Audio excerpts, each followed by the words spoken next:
Olá, bem-vindos de volta nesse módulo sobre marketing digital. E agora vamos falar sobre site. E o que é um site? Um site é um local na internet, identificado e encontrável por um domínio único, que contém textos, imagens, vídeos, ou seja, conteúdo em geral. Desde o surgimento da internet, lá em meados da década de 90, muito se evoluiu em termos de tecnologia, para você atrair e reter um usuário.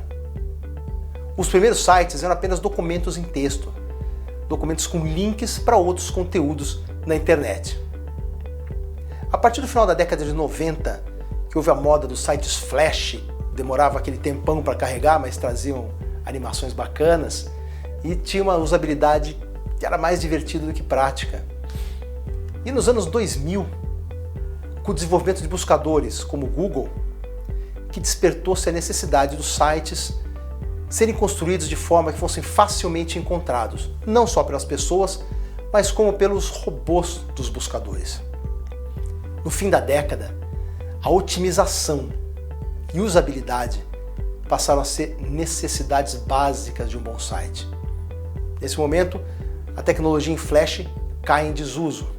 E a partir dos anos 2010, a produção dos sites entra em uma nova fase, com o crescimento do acesso pelos dispositivos móveis, pelo celular, pelos tablets. Usabilidade, velocidade de carregamento, indexação para as redes de busca, responsividade. Essas são as grandes necessidades. Mas não se preocupe em guardar os nomes, porque eu vou explicar todos esses termos a seguir. Se você for construir seu site agora, por onde começar? Para quem está começando, existe a possibilidade de fazer tudo de um jeito mais simples, utilizando ferramentas disponíveis na internet, usando os chamados criadores de sites. Uma plataforma, por exemplo, como o Wix, permite você criar sozinho um site sem ajuda profissional. Usando um criador de sites, você pode escolher temas pré-definidos para subir seu conteúdo. Esses criadores de sites, que eu estou dando alguns exemplos aqui, já têm as melhores práticas em relação à responsividade, que é a capacidade do conteúdo se adaptar a qualquer tamanho de tela. Já tem soluções de hospedagem, que é o lugar onde o seu conteúdo fica armazenado. Existem versões básicas, gratuitas de criadores de sites e versões pagas com mais recursos. Vale a pena fazer uma pesquisa para você escolher o que melhor atende às suas necessidades. Uma outra alternativa para criar um site é utilizar o WordPress, que hoje é a plataforma mais usada para a criação de sites. O WordPress exige um pouco mais de conhecimento, mas como é a plataforma mais usada, ela tem um número gigantesco de conteúdo sobre ele e tem um número muito grande de especialistas que conhecem o WordPress e podem te ajudar. O WordPress possui uma grande quantidade de temas, que são os formatos que você pode ter no seu site, e uma quantidade grande de plugins. O que são os plugins? São recursos extras que podem ser instalados no seu site. Mas uma implementação de site de WordPress não é uma tarefa tão simples e provavelmente você vai precisar de alguém com conhecimento mais específico em programação. E você deve estar perguntando, bom, e para o meu caso, o que é melhor para mim? Se você precisa de um site que vai ter um volume maior de conteúdo, onde você precisa ter domínio sobre toda a aparência e recursos do site, se você que está numa plataforma robusta, que está bem otimizada para a busca da internet, o WordPress é a plataforma mais indicada, é a forma mais indicada para você começar a criar o seu site. Mas se você ainda possui um volume pequeno de conteúdo, não quer lidar com questões técnicas, quer começar testando gratuitamente, realmente vale pensar em um criador de sites. E o que um site deve ter? Lá atrás, no começo do curso, quando a gente falou sobre marca, a gente falou como escolher um nome que possua um domínio disponível e como adquirir esse domínio. Esse é o primeiro passo para você começar o seu site. Você tem que saber se esse domínio está disponível para você. Eu vou mostrar de novo aqui um vídeo de busca de domínio, como é que você busca se um domínio está disponível para você registrar e construir seu site. Você entra aqui no registro.br e faz uma pesquisa. Eu vou pesquisar uma URL testesdemarca.com.br. Veja que essa URL está disponível, você pode registrar. Para você iniciar o registro do seu domínio, você digita o seu CPF, seu CNPJ, faz o pagamento e você fica com a propriedade desse domínio. Só para exemplificar, vou colocar aqui uma URL de uma marca conhecida, Coca-Cola. Veja que esse domínio não está disponível. Então, uma das primeiras coisas que você vai ter que fazer é registrar um domínio para você construir o seu site. Um domínio que esteja disponível, que tenha o nome da sua marca e que esteja disponível para você construir o seu site. Além disso, você tem que pensar no conteúdo, né, da forma do seu site. O conteúdo e a forma do seu site vão depender muito do seu objetivo de negócio. Uma versão mais básica de um site normalmente vai conter a sua marca, uma página inicial onde você vai colocar informações básicas sobre o seu negócio, uma apresentação da empresa, uma página com os produtos e os serviços oferecidos e uma página de contato. É um formulário de contato que você pede nome, telefone, e-mail desse seu cliente, do seu prospect. Um site pode conter um repositório de conteúdo, como um blog. O blog é uma ótima ferramenta para complementar seu site e ajudá-lo a aparecer nos resultados dos buscadores, como o Google, por exemplo. Agora, se você quiser vender online, fica um pouquinho mais complexo. Você vai precisar construir o seu site sobre uma plataforma de e-commerce, que além de apresentar a sua empresa como um site normal, vai permitir o cadastramento de produtos, o controle de estoque, controle de pedidos, controle de carrinho de compras e ferramentas de pagamento. Já existem plataformas de e-commerce que têm todos esses recursos integrados e não custam muito para colocar no ar. Algumas dessas plataformas cobram de forma variável, variável conforme as suas vendas.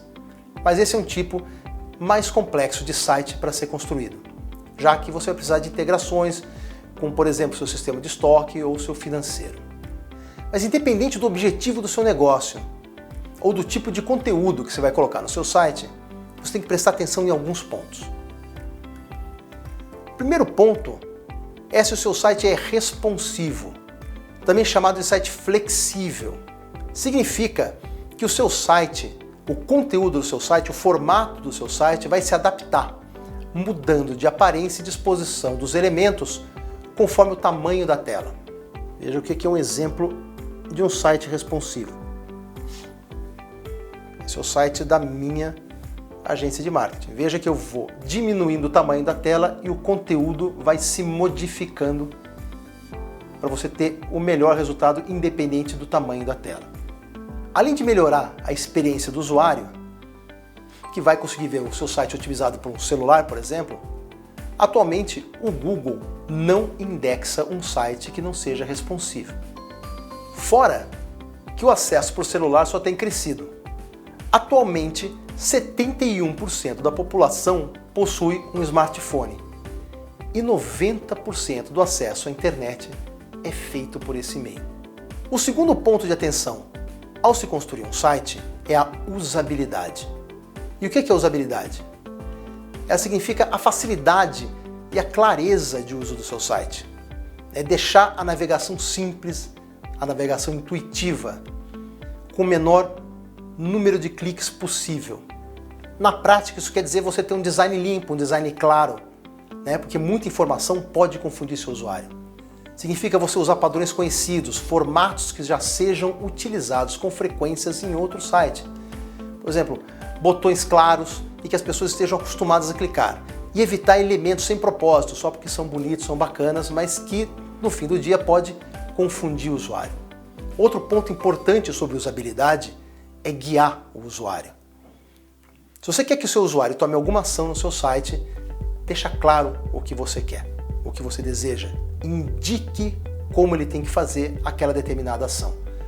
Não deixe o seu usuário descobrir sozinho o que ele tem que fazer, porque ele pode se confundir e ir embora do seu site sem fazer nada. Indique como ele tem que fazer alguma ação. Por exemplo, se ele tem que preencher um formulário com o telefone dele, com o DDD, indique que ele tem que escrever o DDD. E sempre dê um feedback. Se o seu objetivo, de novo, é que ele preencha o formulário, coloque uma mensagem, avisa ele que o formulário foi enviado com sucesso. Terceiro ponto de atenção ao construir um site é comunicar-se bem com o usuário. Fale a língua dele. Garanta que ele entende o seu conteúdo. Não seja nem muito específico, nem muito técnico. Seja consistente com a sua marca, né? No módulo de marca falamos sobre a consistência com a marca. Use ícones, imagens, vídeos para transmitir as características e sentimentos que você quer que a sua marca imprima no usuário. Além de características visuais, de conteúdo, de usabilidade, é importante você pensar em aspectos mais operacionais, aspectos técnicos sobre a operação do seu site. Além da construção do conteúdo propriamente dito, existem alguns detalhes que você deve levar em consideração no momento que estiver construindo o site, tanto em relação à operação futura dele, como em relação à atualização do conteúdo, como em relação aos custos envolvidos na manutenção do seu site com o tempo. É comum criar um site super estático e depois não conseguir atualizá-lo. Ou ainda não pensar que futuramente ele vai ter algum custo de manutenção. Um dos pontos relacionados à manutenção do site é ter um painel, ter uma área administrativa onde você vai conseguir atualizar o conteúdo dele. Se você for construir um site em WordPress com o programador, garanta que ele crie uma área administrativa no WordPress que seja simples de usar. Você provavelmente vai querer mexer no seu conteúdo depois, atualizar seu site, e você vai precisar mexer nesse painel dele. Então tem que ser bastante simples de mexer. Às vezes alguns comandos ficam escondidos e dificultam a atualização do site. Essa aqui, por exemplo, é a área administrativa do meu site. Veja que aqui eu acesso rapidamente as minhas páginas. Aqui estão os conteúdos das minhas páginas. Eu consigo atualizá-los. E aqui eu consigo atualizar a aparência geral dele. Título, cores de fundo, menus. É importante você ter uma área administrativa no seu site. Um outro ponto que normalmente passa despercebido na criação de um site ou na criação de conteúdo de um blog, ou mesmo nas próprias mídias sociais, é a utilização de imagens. E esse é um ponto muito importante que normalmente a gente releva, coloca em segundo plano. Quando você for utilizar imagens no seu site ou nas suas mídias sociais, no seu blog, atenção aos direitos de uso, atenção aos direitos autorais. Você pode ter problema de direitos autorais ao utilizar imagens cujos direitos pertencem a outra pessoa. Se você estiver utilizando imagens de alguém, tem que ficar atento aos direitos de uso dessa imagem. Tem vários sites com imagens de utilização pública, como eu estou dando exemplo aqui. Ou você ainda pode usar o Google para buscar essas imagens e você pode fazer uma busca, por exemplo, busquei por imagens de crianças. Você vai em ferramentas, clica em direitos de uso e usa marcadas para reutilização. Essas são imagens marcadas para reutilização que você pode usar sem problema, normalmente só dando o crédito ao dono da foto. Uma outra questão que tem a ver com os custos futuros de manutenção do seu site é a hospedagem. Depois que você criou seu site, você deverá hospedá-lo em algum lugar. Existem vários fornecedores de hospedagem disponíveis.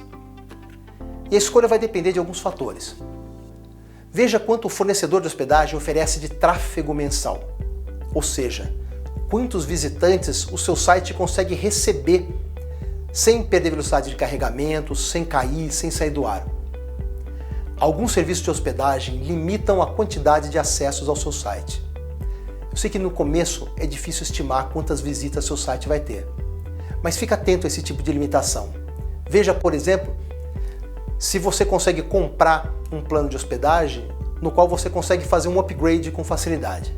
Uma outra questão relativa à hospedagem é o atendimento ao cliente. Alguns serviços de hospedagem até fornecem um bom limite de tráfego, um bom preço, mas os serviços estão fora do Brasil e não oferecem atendimento em português. É muito importante você ter um fornecedor, alguém que consiga resolver o eventual problema rapidamente. Questão de hospedagem gratuita, existem opções de hospedagem gratuita no mercado. Mas, no meu entender, essa é uma opção apenas se você tiver muito no começo, porque a quantidade de recursos que essas opções oferecem normalmente é muito limitada. Então, como eu falei no início do vídeo, se você quiser optar por um construtor de sites, a maioria deles oferece hospedagem já no pacote. Uma última questão mais técnica e de manutenção do site são os relatórios. Durante esse curso todo eu vou falar muito essa frase: aquilo que você não mede, você não consegue evoluir. Então, depois de publicar o seu site, você vai querer acompanhar o desempenho dele. Isso pode ser feito pelo Google Analytics, que é uma ferramenta gratuita do Google, bastante completa e muito simples de ser instalada. Para você instalar uma conta do Google Analytics, você cria uma conta nele, você usa um e-mail @gmail, cria uma conta no Google Analytics e inclui no seu site um código que o Analytics fornece. Com o Google Analytics instalado, você consegue monitorar o número de usuários que entraram no seu site, quais os canais de origem, quanto tempo eles ficaram no seu site, quais foram as páginas mais visitadas, quais foram os dispositivos mais usados, muito mais. Veja nesse exemplo do meu site. Quantos usuários já teve em um determinado período de tempo, quantas visualizações de páginas, em que idiomas, quantas páginas foram visitadas a cada sessão, duração média de cada uma das sessões. Agora um ponto que vale uma conversa bastante específica, que é SEO. Quando estiver construindo o seu site, pensa sempre nessas 3 letrinhas, SEO. SEO quer dizer Search Engine Optimization. É um conjunto de técnicas para que o seu site seja encontrado pelos mecanismos de buscas do Google e de outros buscadores. Ou seja, técnicas para que seu site esteja otimizado para busca orgânica. E a busca orgânica, vamos dar um exemplo aqui. A busca orgânica é a forma que o Google apresenta resultados que não são anúncios. Veja que nessa busca, os primeiros itens que aparecem, está escrito anúncios do lado. E abaixo vem os retornos da busca orgânica. Normalmente da busca orgânica é onde você vai ter o maior volume de cliques e os resultados em que os usuários mais confiam, justamente por não serem anúncios. E como é que o SEO funciona? O sistema do Google passa o tempo inteiro rastreando a internet atrás de páginas. Esse é o trabalho de indexação do Google. Um algoritmo, o algoritmo que é um programa, um programa do Google vai lendo as páginas e vai classificando essas páginas de acordo com as palavras que ele encontra no site e de acordo com a relevância. Ou seja, se o conteúdo desse site é um bom representante do tema. E o Google usa vários fatores para classificar um site. Primeiro é como o site está organizado, como é que o conteúdo nesse site está organizado, com títulos, com legendas nas fotos, todo aquele conteúdo que você pode incluir por meio da área administrativa do site, como eu mostrei agora há pouco. O Google vai comparar o conteúdo dentro do seu site, o conteúdo dessas partes, com a busca, e aí ele avalia se apresenta seu site na busca ou não, como retorno da busca ou não. A outra coisa que o Google leva em consideração para mostrar o seu site na busca, para indexar, é se o seu site é responsivo ou se ele carrega rápido. Se o seu site não tiver uma versão que abra bem no celular ou uma versão que for muito pesada e demore para abrir, o Google não indica o site. O Google também olha o tempo de navegação. Ele olha se o usuário ficou algum tempo no site ou saiu muito rápido. Isso vai indicar a relevância do site para aquele usuário que fez uma determinada busca. Ele também vê a relevância do conteúdo. Se o conteúdo que você tem no seu site é relacionado ao tema buscado. Se o conteúdo de uma forma geral está relacionado àquele tema que O usuário buscou, ele indica o seu site. E por fim, indicação. Se sua página, se o seu site é indicado por outros sites como uma fonte de conteúdo relevante. Ou seja, o Google utiliza uma série de parâmetros para indicar o seu site no retorno da busca ou não. E esses parâmetros são técnicos e são de conteúdo. E eles mudam com frequência. Mas se você levar em consideração esses pontos que eu acabei de falar, você já fez um ótimo trabalho.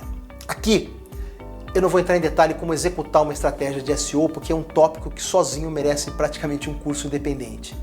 Mas o que é importante, de novo, é você entender quem é o seu público-alvo, utilizar as palavras-chave que ele busca dentro do seu site, tanto no texto do seu blog, como nos títulos, nas legendas, no conteúdo dele de uma maneira geral.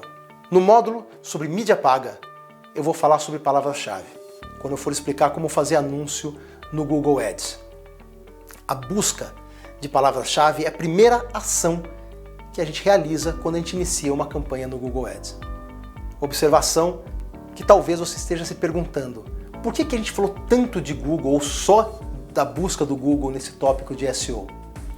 É porque o Google é a ferramenta utilizada em mais de 90% das buscas em todo o mundo. Então, se você fez bem o seu trabalho para o Google te encontrar, com certeza as outras ferramentas de busca também vão encontrar o seu site.